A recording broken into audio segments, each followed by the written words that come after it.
Hi, my name is Tiffany Pai. Today, I'll be talking about leading from within. Imagine, you're on a hike, hoping to reach your destination to watch a spectacular sunset. Now, what are the things you need to get there? Well, first, you need to find a path. But how do you decide which path to take? Now imagine, a compass at this time would come in handy. It will guide you and let you know if you're on the right path at any point in time. You'll also encounter slippery rocks and steep hills along the way. Your muscles are burning, but what keeps you going? Well, it's the sun, right? In the end, it is the destination you are hoping to reach, but also the source of guidance that lit up your path along the way. It is likely that you will also encounter other people on your journey who will want to travel along or ask for directions.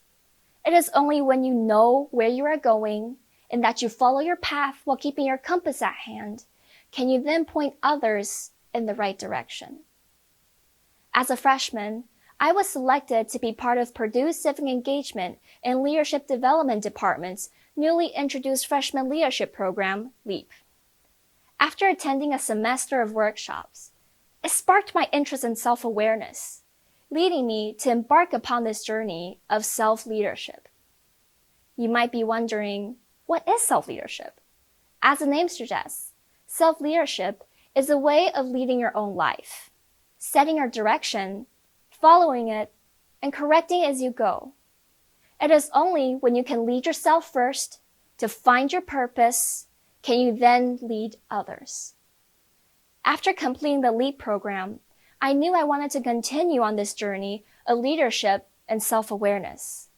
I wish for other students to feel the same sense of inspiration I did as a freshman, which led me to serve as a student facilitator during my sophomore year. Then, COVID hit. During the COVID outbreak, my entire sophomore year took place virtually. I noticed a striking difference between on-campus and online learning. Having experienced the effects of the shift firsthand, I was eager to reestablish a sense of community. The College of Liberal Arts Online Cohort Ambassador Program gave me the opportunity to do so. Our role as CLA ambassadors was to organize events and activities for the online cohort to compensate for the lack of on-campus experiences. Our team also built a social media platform for students to share academic resources and mental health tips. I was moved by the bonds that students built, despite being thousands of miles apart.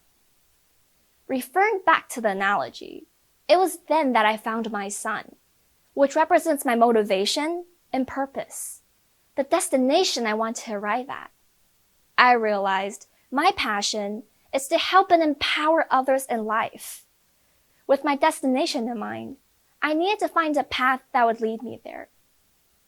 In other words, what are ways I can help and impact others right now? Further developing my leadership skills was the first step in achieving my goal.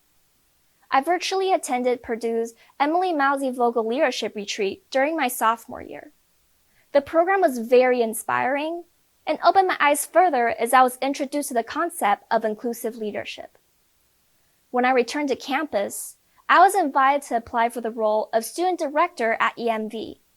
In signing up, I hoped to recreate the rewarding experience I once participated in. Through extensive planning and the efforts of our talented facilitators, the event was a great success. Seeing students having fun while learning from each other and gaining a deeper understanding of leadership was incredibly inspiring. Going back to my sophomore year, I had an epiphany in human and cultural diversity class. I created a short film that portrays the negative effects of stereotypes and racism on the Asian American community. Following its publication in Purdue's anthropology newsletter, the film received a lot of positive response. This ignited my passion for film and social change. It made me realize how powerful film can be in changing perspectives. As I looked back at the footprints I left behind, with reference to the analogy, I came to understand what my compass was. It was my values. It is our values that make us believe the most important things in our lives at any given moment. It shapes who we are and acts as a compass on our path to the sun. I then realized that the small paths I took, being in LEAP, EMV, being socially aware, all merged into one large path. I learned that my goal in life is to empower others through film, to create awareness about social issues, and to help those in need. In the end, it is not one single path that leads you to your destination, but rather numerous small paths that lead to one. Leaders are not born, but made. Leaders are created from values, virtues, experiences, and character. It means we must lead from within. It means doing what's right, not what's easy. It means being able to support others to stand in their truth. There is leadership in each and every one of us. We all seek to find our purpose, to make an impact, and to leave our mark. The question is, how do we do it? It can be as simple as this. First, you look for the sun, which is your purpose and motivation, your destination. You then find a path, which is your mission. It's the path you journey along throughout life. It portrays the road you will need to follow to get to the destination you are seeking. Then you follow your compass, which are your values, or the things which you believe are most important to you at any given time. As it will guide you on your path to the sun, it is then that you will be able to point others in the right direction. Just as the sun rises and sets each day, our vision and purpose change as we lead our lives. I hope that in each journey you embark on, you will find a symphony of colors at your destination, each very unique and beautiful in its own way. Thank you for listening.